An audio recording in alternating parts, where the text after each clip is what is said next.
How to watch TikTok without downloading the app. Hi everybody, welcome back to our channel.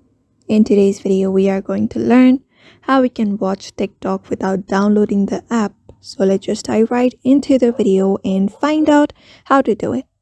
So if you want to watch TikTok but you don't want to download the TikTok app as it takes a lot of space, you can follow the simple step and watch TikTok.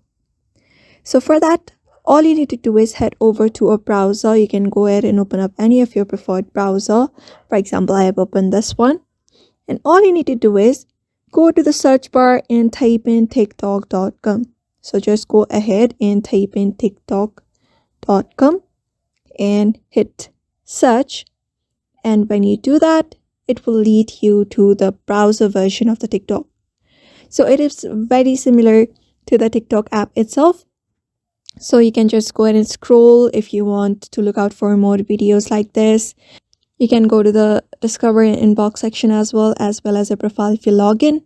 So that is how you basically watch TikTok without even downloading the app. So I hope this video was helpful and thank you for watching this video.